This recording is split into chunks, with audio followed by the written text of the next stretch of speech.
కొరకు బ్రతుకుతున్నాము, నేను నా కొరకు బ్రతుకుతున్నాను, నా కుటుంబం కొరకు బ్రతుకుతున్నాను, నా ఇష్టాలు నెరవేర్చుకోవడానికి బ్రతుకుతున్నాను.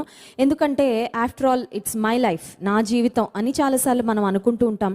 కానీ దేవుని వాక్యం సెలవిస్తుంది, దేవుడు తన నిమిత్తము ఆయన జనులను సృజించాడంట. నా నిమిత్తము నేను సృజించిన జనులు అనే మాట వాక్యంలో మనం గమనిస్తాం. So God has created us for him. ఆయన కొరకు దేవుడు మనల్ని సృజించాడు. సో ఆయన కొరకు సృజించాడంటే ఆయనకు ఉద్దేశాలు ఉన్నాయి, ఆయనకు సంకల్పాలు ఉన్నాయి. కనుక దేవునితో సంబంధం లేకుండా బ్రతికే ఏ జీవితమైనా ఒక రకమైన వాక్యూమ్తో, ఒక రకమైన ఎంప్టీనెస్తో, ఖాళీతో ఉండే బ్రతికే కానీ సమృద్ధి అయిన జీవితం ఖచ్చితంగా కాదు. ఎందుకంటే సృజించిన సృష్టికర్త అయిన దేవునితో మనకు సంబంధం లేకుండా, సృష్టికర్త అయిన దేవునితో మనం ఒక చక్కని సహవాసాన్ని కలిగి లేకుండా మన ఇష్టానుసారంగా మనం బ్రతుకుతున్నప్పుడు ఏదో బ్రతుకుతున్నామంటే బ్రతుకుతున్నాం అన్నట్లుగా జీవితం ఉంటుంది. కానీ సంపూర్ణత, పరిపూర్ణమైన ఆశీర్వాదం మాత్రం ఖచ్చితంగా ఉండదు.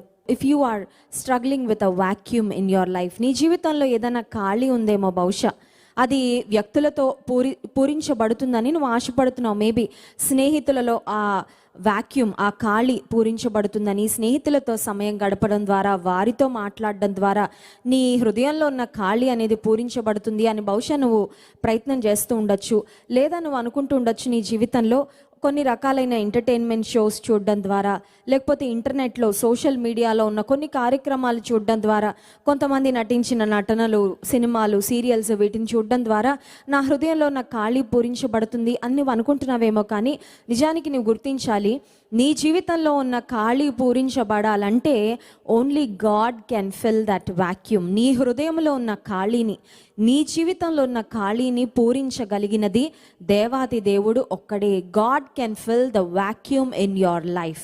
నీ హృదయంలో ఉన్న ఖాళీని పూరించగలిగిన వాడు దేవుడే. నా ఖాళీ జీవితము నింపబడాలని కోరుకుంటున్నాను. I want to be filled. నేను ఎక్కడ ఫిల్ చేయబడగలనండి? నాకు రీఫిల్ ఎక్కడ దొరుకుతుంది? చూడండి, ఫోన్లో ఛార్జింగ్ అయిపోగానే మళ్ళీ మనం ఛార్జ్ చేసుకుంటూ ఉంటాం. ఫోన్లో బ్యాలెన్స్ అయిపోతే రీఛార్జ్ చేయించుకుంటూ ఉంటాం. ఒకవేళ బండిలో ఆయిల్ అయిపోతే, ఫ్యూయల్ అయిపోతే, డీజిల్ అయిపోతే మళ్ళీ మనం వెళ్ళి ఫిల్ చేసుకుంటూ ఉంటాం.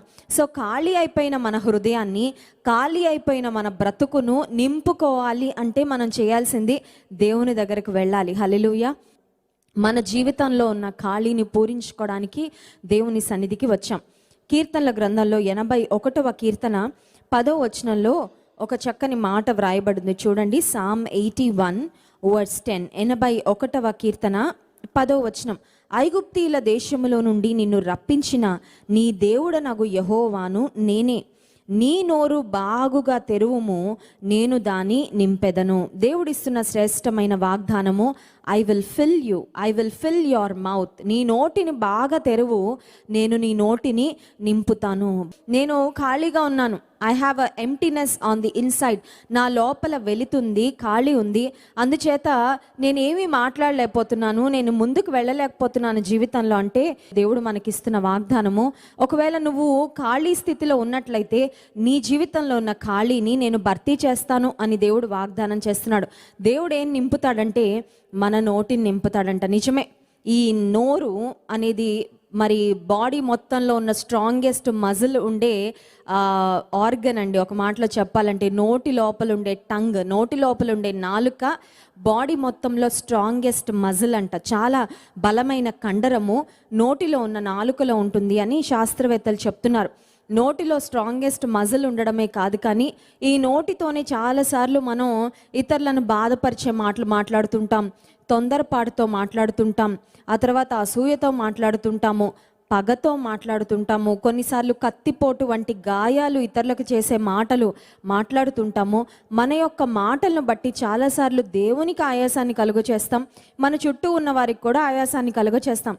కానీ దేవుడు మనిషికి ఎందుకు నోరిచ్చాడు అని ఆలోచన చేస్తే సమాధానకరమైన మాటలు మాట్లాడడానికి, అంత మాత్రమే కాదు, సమాధాన సువార్త వలనైన సిద్ధ మనసు అను జోడని ఎఫెసీ పత్రిక 6వ అధ్యాయంలో మనం చూస్తాం. దేవుడిచ్చే సర్వాంగ కవచంలో సమాధాన సువార్త వలనైన సిద్ధ మనసు అనే జోడు. మనలో ఒక సిద్ధ మనసు ఉండాలంటే ఇంగ్లీష్లో ఉంటుంది రెడీనెస్ అనే మాట ఉంటుంది. సిద్ధపాటు ఉండాలి, సిద్ధ మనసు ఉండాలి. దేని కొరకు సిద్ధ మనసు అంటే దేవునికి అయిష్టమైన మాటలు మన నోటి నుండి దొరలడానికి మనలో సిద్ధ పెద్ద మనసు కాదు, కానీ సువార్త ప్రకటించడానికైనా సిద్ధ మనసు.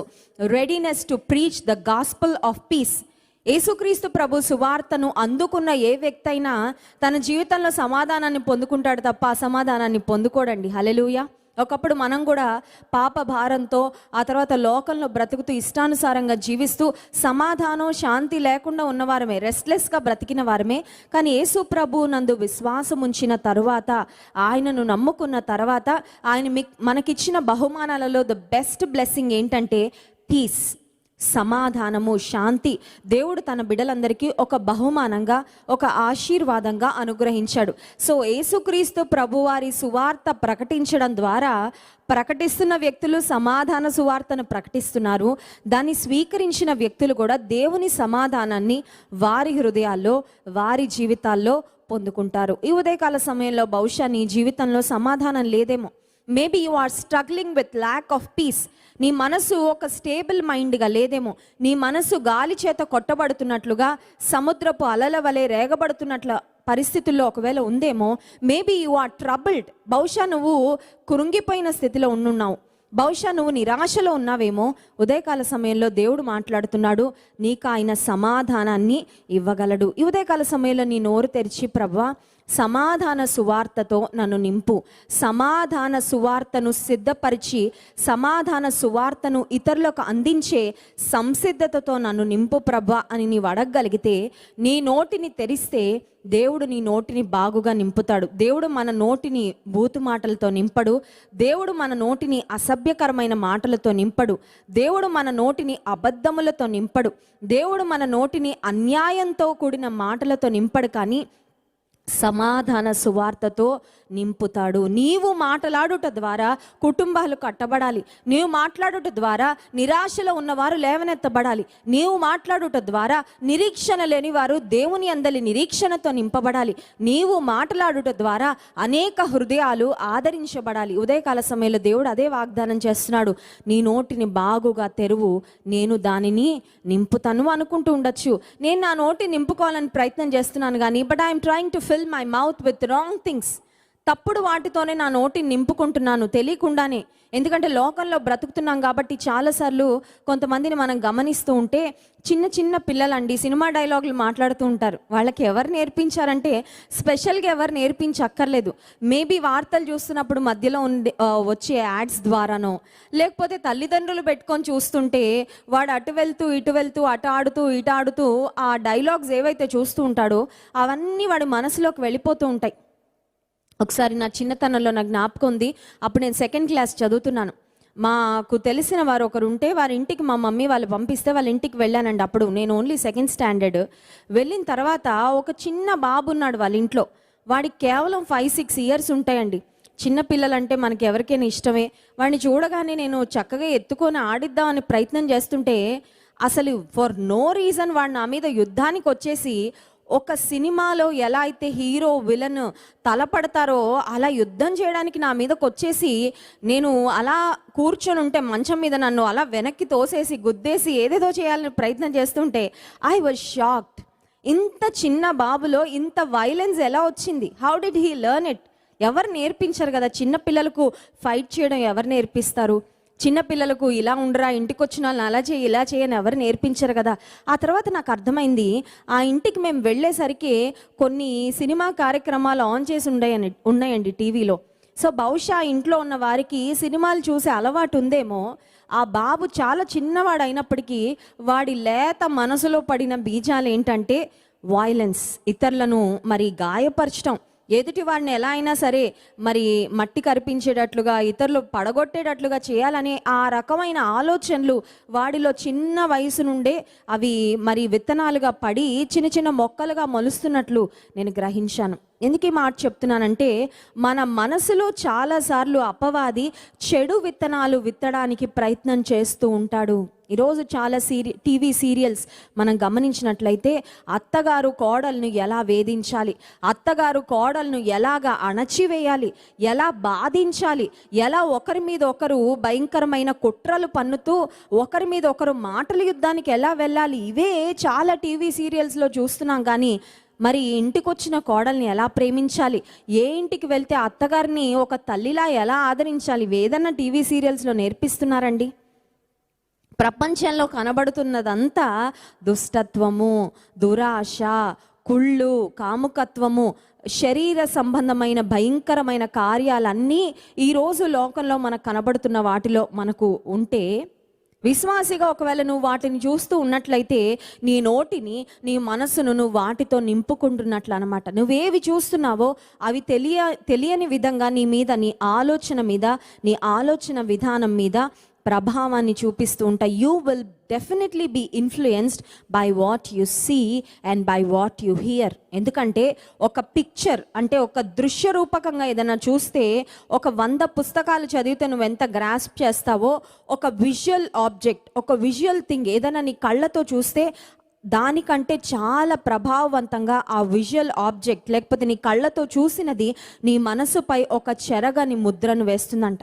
చాలామంది దేవుని దగ్గరకు వచ్చిన తర్వాత కూడా దేవుని దగ్గరికి రాకముందు వేటితో తమ మనసు నిండిపోయిందో వాటిని ఎంటీ చేసుకోలేక ఇబ్బంది పడుతున్న వారు చాలామంది ఉంటారు. నా దగ్గర కొంతమంది తమ్ముళ్ళు ప్రేయర్ రిక్వెస్ట్ పంపిస్తుంటారు, అక్క నేను ఒకప్పుడు పార్నోగ్రఫీకి అడిక్ట్ అయ్యాను, ఇప్పుడు దేవునిలోకి వచ్చాను కానీ but I'm not able to come out of those bad thoughts. ఆ భయంకరమైన దృశ్యాలు, ఆ భయంకరమైన నేను ఏవి చూశానో ఒకప్పుడు అవి ఇంకా నా మనసులో ఉండిపోయాయి. I still have traces. Hiroshima, Nagasaki అనే ప్రాంతాల మీదకి బాంబింగ్ జరిగిందండి. వరల్డ్ వార్ జరుగుతున్న సమయంలో హిరోషిమా, నాగసాకి అనే ప్రాంతాలు జపాన్ దేశంలో ఉన్నాయి.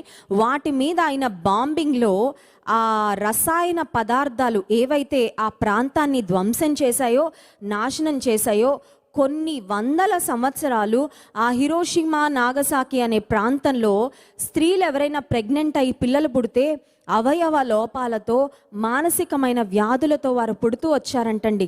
డాక్టర్స్ చెప్పిన విషయం ఏంటంటే, తల్లి ఎంత మంచి పౌష్టిక ఆహారం తీసుకున్నా ఇక్కడ ఈ వాతావరణంలో, ఈ గాలిలో, ఈ నేలలో, ఈ భూమిలో ఆ బాంబింగ్ వలన వచ్చి పడిన రసాయన పదార్థాలు, కెమికల్స్ ఏవైతే ఉన్నాయో, పాయిజనస్ థింగ్స్ ఏవైతే ఉన్నాయో అవి ఆ స్త్రీల యొక్క దేహంలోకి ఎంటర్ అయ్యి వారి లోపల నుండి వస్తున్న ఆ నూతన జీవాలు కూడా ఆరోగ్యంగా రాకుండా ఒక డిస్ట్రక్టివ్ వేలో దోహదపడుతున్నాయని. ఇది నిజమే, ఇది చాలా సత్యం, వాస్తవం.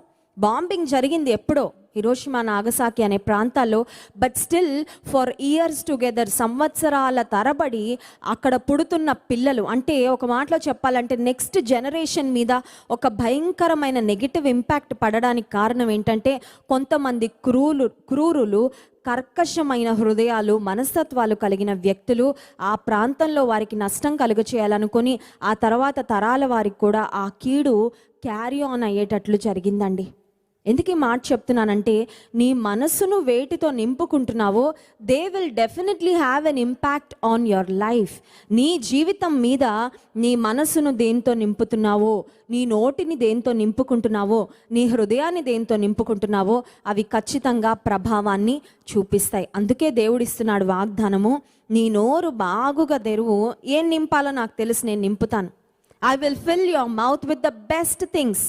శ్రేష్టమైన వాటితో నీ నోటిని నేను నింపుతాను. ఉన్నతమైన అనుభవాలతో నీ నోటిని నేను నింపుతాను.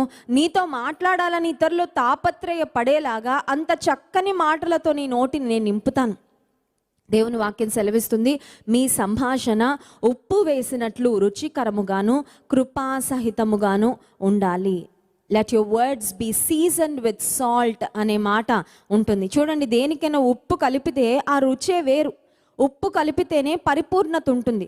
కొంతమందిని మనం గమనిస్తే వారితో మాట్లాడుతూ ఉంటే ఇంకా మాట్లాడాలని అనిపిస్తుందండి. ఎందుకంటే వాళ్ళ వర్డ్స్ అంత గ్రేషియస్గా, అంత ప్లెజెంట్గా, అంత ఇతరులను ఆనందపరిచేవిగా ఉంటాయి. బాధించేవిగా, నొప్పించేవిగా, కృంగదీసేవిగా, కష్టపెట్టేవిగా, దెప్పి పొడిచేవిగా ఉండవు.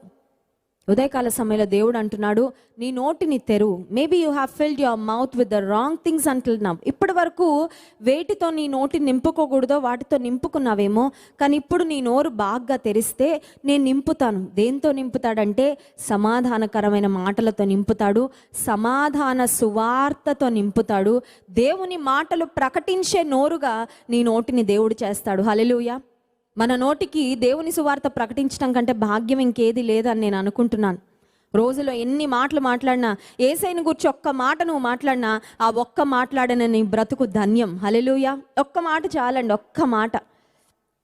ఈ రోజుల్లో చాలామందికి the best way to communicate is through there WhatsApp statuses కదండి. వాళ్ళ మనసులో ఏదైనా బాధ ఉన్నా, కష్టం ఉన్నా, అది భర్త మీదైనా, భార్య మీదైనా, తోబుట్టువుల మీదైనా, స్నేహితుల మీదైనా, వాళ్ళు ఏం చేస్తుంటారంటే వాట్సాప్ స్టేటస్లో వాళ్ళ లోపల ఉన్న భావాలు అవి వెళ్ళకక్కే, అంటే వాటిని వ్యక్తపరిచే ఒక ఛానల్గా చాలామంది వాడుకుంటూ ఉంటారు. వాట్సాప్ స్టేటస్లో కొంతమంది అంటారు మనుషుల కంటే జంతువులే నయం, అంటే బహుశా వారి చుట్టూ ఉన్న వాళ్ళు వాళ్ళకి ఏదో నమ్మక ద్రోహం చేశారేమో. Maybe that's the reason why they got so offended. అందుకని చాలా బాధపడిపోయి అలాంటి స్టేటస్ పెడుతూ ఉంటారు.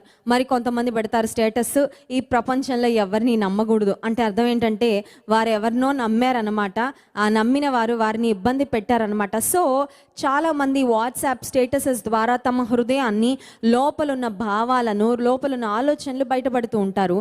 యు ఆల్వేస్ హ్యావ్ అ వే కదండి. సువార్త ప్రకటించాలనే మనసుంటే నీకు ఏదో ఒక మార్గం ఖచ్చితంగా తెరవబడే ఉంటుంది. దేవుడు నీకు ఏదో ఒక మార్గాన్ని చూపిస్తూనే ఉంటాడు. You can preach the gospel through WhatsApp.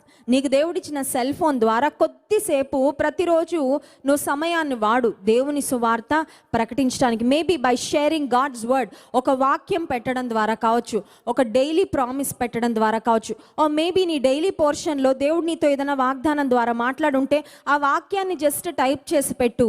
You never know దేవుని వాక్యం ఏ హృదయాన్ని ఎప్పుడు ఎలా తాకుతుందో నీకు తెలీదు. ఎందుకంటే దేవుని వాక్యం సెలవిస్తుంది, దేవుని మాటలు సజీవమైనవి అని. God's word is living and powerful అనే మాట వాక్యంలో మనం గమనిస్తున్నాం. పక్షులను మనం చూసినట్లయితే తల్లి పక్షి పిల్ల పక్షుల కొరకు ఆహారాన్ని సిద్ధపరచుకోవడానికని వెళ్తుందండి. చాలా దూరం వెళ్తుంది, చాలా కష్టపడి వెళ్తుంది, అక్కడిక్కడ తిరుగుతుంది, కొన్ని చిన్న చిన్న పురుగులు, చిన్న చిన్న బగ్స్, కొన్ని గింజలు ఇవన్నీ తీసుకొని వస్తుంది. వచ్చిన తర్వాత ఆ పిల్ల పక్షులు గూట్లో ఉంటాయి. తల్లి పక్షి ఏ పిల్లకు నోట్లో ఫుడ్ పెడుతుందంటే, ఏ పిల్ల పక్షి నోరు తెరుస్తుందో ఆ పిల్ల పక్షికి తల్లి ఫీడ్ చేస్తుంది. నీవు నేను కూడా మా నోటిని తెరుస్తాం ప్రభువా, నువ్వు నింపు. Lord you fill our mouth with good words. శ్రేష్టమైన మాటలతో మా నోటిని నింపు అని మనం అడగగలిగితే, ఒక తల్లి పక్షి ఎలా పిల్ల పక్షుల నోటిలో ఆహారాన్ని అలా డ్రాప్ చేస్తుందో, వాటి కడుపు నిండేలా అవి తృప్తి పొందే అంతవరకు వాటిని ఫీడ్ చేస్తుందో, దేవుడు నీలో ఉన్న ఆత్మీయమైన ఆశను, ఆత్మీయమైన ఆకలిని ఆయన తీర్చగలిగిన వాడు. మొదటి సమూయేలు గ్రంథం 16వ అధ్యాయము 1వ వచనంలో మనం చూసినట్లయితే, రాజైన దావీదును రాజుగా అభిషేకించడానికి సమూయేలు ప్రవక్తను దేవుడు పంపిస్తాడు. దేవుడు సమూయేలు ప్రవక్తతో చెప్తాడు, నువ్వు వెళ్ళాలి దావీదు ఇంటికి, యెష్షై ఇంటికి వెళ్ళాలన్నప్పుడు మొదటి సమూయేలు గ్రంథం 16వ అధ్యాయం 1వ వచనం, అంతటా యెహోవా సమూయేలుతో ఇలాగు సెలవిచ్చెను, ఇశ్రాయేలీల మీద రాజుగా ఉండకుండా నేను విసర్జించిన సౌలును గూర్చి నీవెంతకాలము దుఃఖింతువు? నీ కొమ్మును తైలముతో నింపుము. బెత్లెహేమీయుడైన యెష్షై యొద్దకు నిన్ను పంపుచున్నాను, అతని కుమారులలో ఒకని నేను రాజుగా నియమించుదును. దేవుడు సమూయేలుకు చెప్తున్న మాట, నీ కొమ్మును తైలముతో నింపు. Fill your horn with oil అనే మాట. ఎందుకు అంటే ఒక గొప్ప పని చేయడానికి వెళ్ళమంటున్నాడు. You have to anoint the next king. ఇశ్రాయేలీలను పరిపాలించబోయే నెక్స్ట్ రాజును, తర్వాత పరిపాలించబోయే రాజును అభిషేకించడానికి నువ్వు వెళ్ళబోతున్నావు సమూయేలు. ఒక ఉన్నతమైన పని కొరకు వెళ్ళబోతున్నావు. సో నువ్వు సిద్ధపడి వెళ్ళాలి. దేవుని సన్నిధిలో కూడా మనకు సంసిద్ధత ఉండాలండి. We have to be prepared always. దేవుని వాక్యం సెలవిస్తుంది, సమయమందును అసమయమందును సువార్తను ప్రకటించాలి అనే మాట. అంటే in season, out of season. ఇవాళ వర్షాకాలం అండి, ఇవాళ నేను దేవుని కొరకు బ్రతకలేనండి అంటే don't try to find excuses. నువ్వు సాకులు వెతుక్కోవడానికి ప్రయత్నం చేయొద్దు. సువార్త ప్రకటించడం ప్రతి క్రైస్తవుని మీద దేవుడు పెట్టిన బాధ్యత. సమయమందు అసమయమందు దేవుని పని చేయాలి. నేను స్టూడెంట్గా ఉన్నప్పుడు బీటెక్ చదువుతున్నాను. ఒకసారి ఒక ఆంటీ వాళ్ళ బంధువుల అమ్మాయిని, ఒక అమ్మాయిని తీసుకొచ్చి తనకి సువార్త చెప్పమ్మా, వాళ్ళ ఇంట్లో ఎవరు దేవుని తెలుసుకోలేదు, బట్ దీనికి యేసుప్రభు అంటే ఇష్టం ఉంది, యేసుప్రభు అంటే విశ్వాసం ఉంది కనుక కాసేపు సువార్త చెప్పన్నప్పుడు ఆ అమ్మాయితో దాదాపు ఒక 1.5 అవర్ అంటే దాదాపు ఒక 11 గంటల వరకు రాత్రి అమ్మాయికి సువార్త ప్రకటించాను. దేవుని గురించిన మాటలు అన్నీ చెప్పిన తర్వాత లాస్ట్కి తను అనింది, నేను యేసుప్రభుని నా స్వంత రక్షకునిగా అంగీకరిస్తానక్క అని చెప్తే ఆ తర్వాత తనతో కన్ఫెషన్ ప్రేయర్ కూడా చెప్పించానండి. యేసుప్రభుని తన హృదయంలోకి జీవితంలోకి ఆహ్వానించేసింది. అయిపోయింది 11 o'clock. ఆ అమ్మాయి మళ్ళీ మరి ఆంటీతో పాటు వెళ్ళిపోయిన తర్వాత ఆ రోజు రాత్రి నేను పండుకున్నాను, కానీ అపవాది నన్ను పండుకొని ఇవ్వలేదండి. I could not sleep. అలా పడుకున్నాను అంతే, నిద్రలోకి వెళ్ళాను అనుకున్నాను. కానీ అపవాది శక్తులు ఒక మాటలో చెప్పాలంటే నా మీద ఒక యుద్ధం, ఒక వార్ లాగా వేజ్ చేస్తున్నట్లు I could definitely here them. ఆ శబ్దాలు కూడా నాకు వినపడుతున్నాయి. పడుకొని ఉన్నాను, బెడ్ మీద ఉన్నాను, బెడ్ లైట్ వేసింది, ఎవ్వరు లేరు రూమ్లో. 11 దాటిన తర్వాత ఆల్మోస్ట్ 11:30, 11:45 సమయము. చాలా కామ్గా నేను నిద్రపోతున్నాను. పెద్దగా నాకు కలలు వచ్చేవి యూజువల్గా. సో నిద్రపోతున్న సమయంలో I could hear someone scolding me. నన్ను ఎవరో భయంకరమైన తిట్లు తిడుతున్నట్లుగా నాకు ఆ కలలో వినపడుతుంటే నేను నిద్రపోలేకపోయాను. ఆ తర్వాత లేచి నేను మోకరించి ప్రార్థన చేస్తున్నాను, ప్రభా నాకేవో స్వరాలు వినపడుతున్నాయి, నాకేవో శబ్దాలు వినపడుతున్నాయి ప్రభా అని ప్రార్థన చేస్తుంటే దేవుడు నా లోపల నుండి ఒక మాట చెప్తున్నారు. అదేంటంటే, నువ్వు ఒక ఆత్మను రక్షించావు కదా, ఆ ఒక ఆత్మను రక్షించడం అపవాదికి ఇష్టము లేదు. ఆ అమ్మాయి ఇప్పటి వరకు అపవాది బంధకాల్లో ఉంది. ఇప్పుడు సువార్త విని యేసుక్రీస్తు ప్రభు వారి యొక్క సువార్తను అంగీకరించింది. బహుశా అమ్మాయిని దేవుడు గొప్పగా వాడుకోబోతున్నాడేమో తన కుటుంబాన్ని రక్షించుకోవడానికి, అనేక ఆత్మల రక్షణార్థంగా. ఆ రాత్రి నేను విన్న ఆ స్వరాలు, నేను విన్న ఆ కోపంతో కూడిన ఆ గర్జన, ఒక తిట్లులాగా నా చెవులకు ఏవైతే వినబడినాయో దేవుడు చెప్తున్నాడు, the devil is not happy with you. అపవాది నీతో సంతోషంగా లేదు, ఎందుకంటే నువ్వు వాడి రాజ్యాన్ని కూలగొడుతున్నావు, నా రాజ్యాన్ని కడుతున్నావు, but I'm happy about you అని చెప్పాడు. హల్లెలూయా. నేను సంతోషపడుతున్నాను బిడ్డ నీ గురించి. I'm happy about you because you are on my work. నా పనిలో నువ్వు ఉన్నావు కాబట్టి నిన్ను బట్టి నేను సంతోషిస్తున్నాను, కానీ అపవాదికి మాత్రం నిన్ను బట్టి సంతోషము లేదు. నిజమే, దేవుని పని నువ్వు చేస్తున్నప్పుడు సమయమనక అసమయమనక దేవుడిచ్చిన ప్రేరేపణని బట్టి, దేవుడిచ్చిన అవకాశాలను నువ్వు వాడుకుంటున్నప్పుడు అపవాది సంతోషించడు. కానీ దేవుని బిడలంగా మనం ఎప్పుడు సంసిద్ధతతో ఉండాలి. We have to be willing and we must also be prepared. సంసిద్ధతతో ప్రతి విశ్వాసి ఉండాలి. ఇక్కడ సమూయేలు ప్రవక్తకు దేవుడు చెప్తున్న మాట, ఇప్పటి వరకు సౌలు రాజు ఇశ్రాయేలును పరిపాలించాడు, కానీ ఇశ్రాయేలును పరిపాలించడానికి నా హృదయానుసారుడైన మరి ఒక మనిషిని నేను ఏర్పాటు చేసుకున్నాను. I have chosen another man who is after my own heart. ఇప్పుడు నా హృదయానుసారుడైన మనిషిని అభిషేకించడానికి నీవు కొమ్మును తైలముతో నింపు అనే మాట. ఇక్కడ తైలము అనే మాట, ఆయిల్ అనే మాట దేనికి సాదృశ్యంగా ఉందంటే పరిశుద్ధాత్మ దేవునికి సాదృశ్యంగా ఉంది. Oil represents Holy Spirit. ఈ మధ్యాహ్న కాల సమయంలో దేవుడు మన నోటిని మాత్రమే నింపుతానని చెప్పడం లేదు, కానీ మనలను తన పరిశుద్ధాత్మతో నింపుతానని వాగ్దానం చేస్తున్నాడు. హల్లెలూయా. ప్రతిరోజు రాత్రి 7 గంటల నుండి 9 గంటల వరకు రెవల్యూషన్స్ అంటే ప్రకటన గ్రంథ ధ్యానాలు జరుగుతున్నాయి. సో ప్రకటన గ్రంథ ధ్యానంలో దైవజనులు చెప్పిన ఒక మాట, నిన్నటి రాత్రి ఒక మాట చెప్పారు. అదేంటంటే, యేసుక్రీస్తు ప్రభు ఆరోహణమై వెళ్ళిపోతున్నప్పుడు పరిశుద్ధాత్మ దేవుని మన మధ్యలో నివసించినట్లుగా ఆయన పంపించారు. ఆయన మనతో ఉంటారు. పరిశుద్ధాత్మ దేవుడు మన మధ్యలో ఉంటారు. ఎప్పటి వరకు అంటే దేవుని యొక్క 2వ రాకడ వరకు పరిశుద్ధాత్మ దేవుడు ఈ లోకంలో ఉంటారు అనే మాట చెప్పడం జరిగింది. సో పరిశుద్ధాత్మ దేవుడు ఆయన ఉన్నారు, కానీ ఆయన ఎవరి లోపలికి వస్తారు చూడండి. ఫ్యూయల్, పెట్రోల్, డీజిల్ చాలా ఉంటుంది, ఆ పెట్రోల్ బంక్స్లో చాలా ఉంటుంది, కానీ అది మన దగ్గరికి ఎలా వస్తుంది?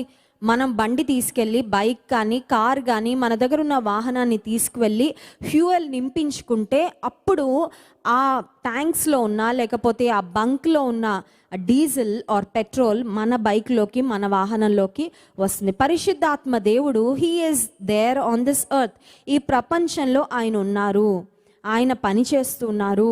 ఆయన విశ్వాసులను బలపరచాలని, ఆయన విశ్వాసులను స్థిరపరచాలని, దేవుని చిత్తంలో నడిపించాలని ఆయన ఆలోచిస్తూ ఉన్నారు. అయితే పరిశుద్ధాత్మ దేవుడు ఎవరిలోకి వస్తారు అని మనం ఆలోచిస్తే, ఎవరు ఆశిస్తారు, ఎవరు కోరుకుంటారో, ఎవరు దేవునికి తమ జీవితాలను సంపూర్ణంగా సమర్పించుకుంటారో, ఎవరు రక్షణ అనుభవం గుండా వెళ్ళి మారు మనసు పొంది వాక్యానుసారమైన బాప్తిస్మాన్ని తీసుకుంటారో వారి లోపలికి పరిశుద్ధాత్మ దేవుడు వస్తారు.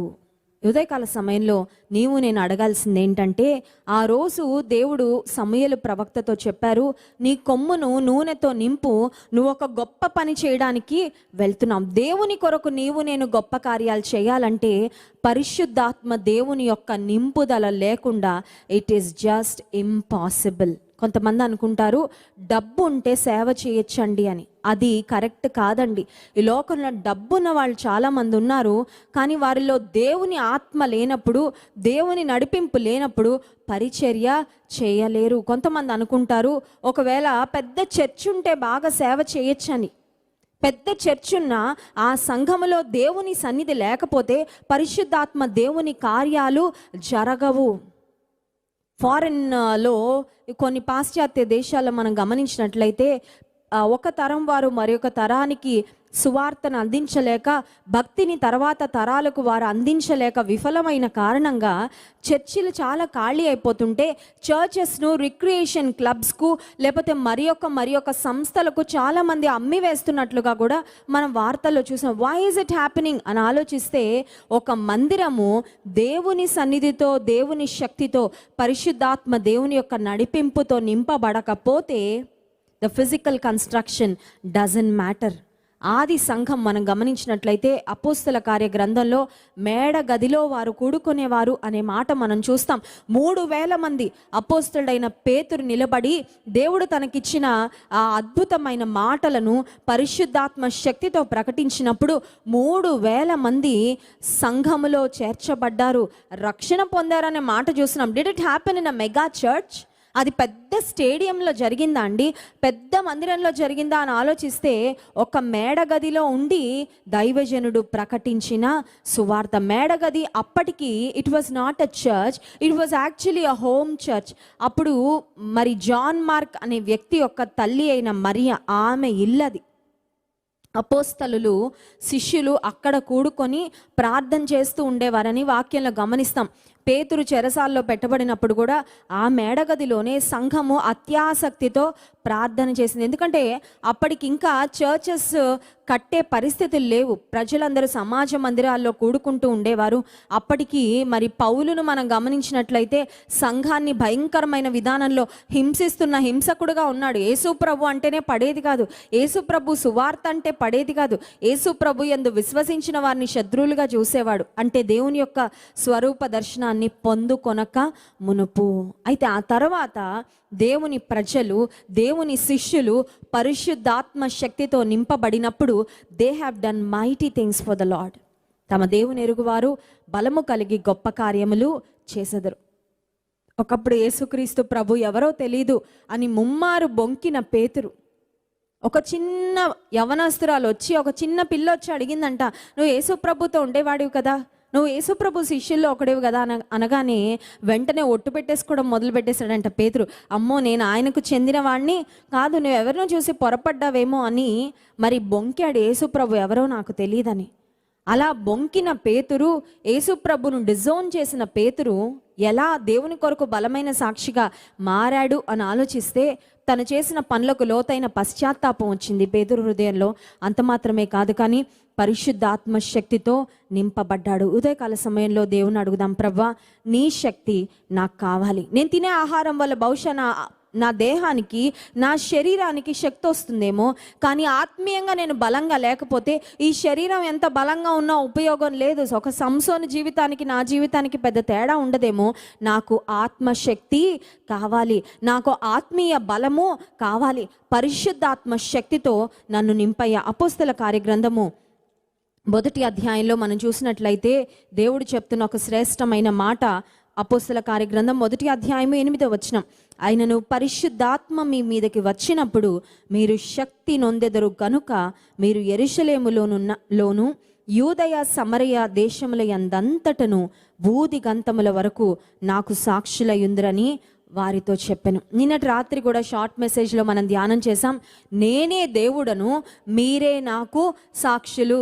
దేవుడు మనకి ఇస్తున్న ఒక అసైన్మెంట్, దేవుడు మన మీద పెడుతున్న ఒక బాధ్యత ఏంటంటే, మీరే నాకు సాక్షులు. సాక్ష్యం ఇవ్వాలి మీరు. You have to share about me. మీ జీవితంలో నేను చేస్తున్న కార్యాలు సాక్ష్యం ఇవ్వాలి. మీ జీవితంలో దేవుడు చేస్తున్న అద్భుతాలు సాక్ష్యం ఇవ్వాలి. మీరు ఏవి వింటున్నారో వాటిని గురించి సాక్ష్యం ఇవ్వాలి. మీరు వేటిని చూస్తున్నారో వాటిని గురించి సాక్ష్యం ఇవ్వాలంటే, దేవుని కొరకు సాక్ష్యం ఇవ్వడానికి బలం ఎలా వస్తుంది అని ఆలోచిస్తే, పరిశుద్ధాత్మ మీ మీదకి వచ్చినప్పుడు మీరు శక్తి నొందుదురు గనుక బూదిగంతముల వరకు నాకు సాక్షులై ఉందురు. హల్లెలూయా. దేవుడు నీవు ఆయన కొరకు సాక్షిగా బ్రతకాలని కోరుతున్నాడు. సాక్షిగా ఉండాలని ఉంది కానీ ధైర్యం లేదండి.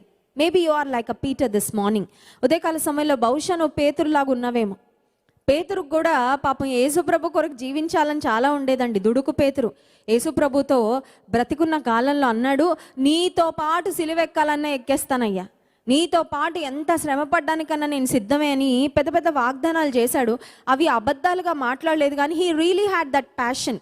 పాపం ఆసక్తి పేతురులో ఉంది కానీ ఆత్మ బలము లేక యేసుప్రభు ఎవరో తెలియదని ముమ్మారు బొంకాడు. కానీ పరిశుద్ధాత్మ మేడగదిలో ఉన్న అపోస్తలుల మీదకి, శిష్యుల మీదకి వచ్చినప్పుడు ఎంత శక్తితో, ప్రభావముతో, బలముతో నింపబడ్డాడంటే, he preach the word with power and authority. శక్తితో, బలముతో, ప్రభావముతో దేవుని సువార్తను ప్రకటించిన పేతురు ద్వారా అనేక అద్భుత కార్యాలు జరిగాయి. అపోస్తల కార్యములలో పరిశుద్ధాత్మ దేవుని యొక్క కార్యాలు, పరిశుద్ధాత్మ దేవుడు అపోస్తలుల ద్వారా ఎటువంటి కార్యాలు చేశారో అవన్నీ మనం చూడగలం. నీకు తెలుసా, ఆది సంఘంలో అపోస్తలుల ద్వారా కార్యములు జరిగించిన దేవుడు నీ జీవితంలో కూడా కార్యాలు చేయాలనుకుంటున్నాడు. నీ ద్వారా కూడా ఆయన సువార్తను ప్రకటింపచేసుకోవాలనుకుంటున్నాడు. నిన్ను కూడా ఆయన కొరకు సాక్షిగా నిన్ను మార్చాలని కోరుతున్నాడు. నీలో ఆ తీర్మానము ఉందా? నీలో ఆ ఆశ ఉన్నట్లయితే ఉదయకాల సమయంలో అడుగు, ప్రభువా నా నోటిని నేను బాగుగా తెరవాలనుకుంటున్నాను, నా నోటిని నువ్వు నింపు. Lord fill my mouth with your word. పరిశుద్ధాత్మ శక్తితో నన్ను నింపు. Lord fill me with your Holy Spirit. పరిశుద్ధాత్మ శక్తితో నన్ను నింపి నీ కొరకు బలమైన జీవితాన్ని జీవించడానికి సహాయం చేయమని, పరిశుద్ధాత్మ శక్తితో నింపబడి దేవుని కొరకు జీవించినట్లుగా దేవుడు మనకు తన కృపను, సహాయమును అనుగ్రహించునుగాక. ఆమేన్. కళ్ళు మూసుకోండి, ప్రార్థన చేసుకుందాం. పరిశుద్ర ప్రేమ కలిగిన తండ్రి, నీకు స్తోత్రాలు. మా నోటిని తెరుస్తున్నామయ్యా, నీ మాటలతో నింపు ప్రభువా. సమాధానకరమైన మాటలతో నింపు. ప్రేమతో నాయన సత్యమును చెప్పేటట్లుగా మా నోటిని సత్యముతో నింపు, దయతో నింపు, కనికరముతో నింపు, యథార్థతతో నింపు. నిన్ను స్తుతించే, ఆరాధించే ఆరాధనతో మా నోటిని నింపు ప్రభువా. నీ సువార్తతో, నిన్ను గూర్చి ప్రకటించే మాటలతో మా నోటిని నింపుమని ప్రార్థన చేస్తున్నాము. అయోగ్యమైన ఏ మాట, నీకు అయిష్టమైన ఏ మాట మా నోట రాకుండానట్లు నీ సహాయాన్ని అనుగ్రహించు ప్రభువా. అంత మాత్రమే కాదు కానీ మా హృదయాన్ని, మా జీవితాన్ని పరిశుద్ధాత్మదేవా నీ శక్తితో నింపుమని అడుగుతున్నాం ప్రభువా. పరిశుద్ధాత్మ మా మీదకి వస్తే మేము శక్తి పొందుతామని నీ వాక్యంలో వ్రాయించాం. నిజమేనయ్యా, మేమైతే బలహీనము, కానీ నీ శక్తితో మేము నింపబడాలని కోరుకుంటున్నాం ప్రభువా. పరిశుద్ధాత్మ శక్తితో, పరిశుద్ధాత్మ బలముతో మమ్మల్ని నింపండి. నీ కొరకు సాక్షులుగా నన్ను, మమ్మలను వాడుకోండి. మహిమ, ఘనత, ప్రభావములు మీకే చెల్లిస్తూ యేసు నామమున ప్రార్థిస్తున్నాము తండ్రి. ఆమేన్.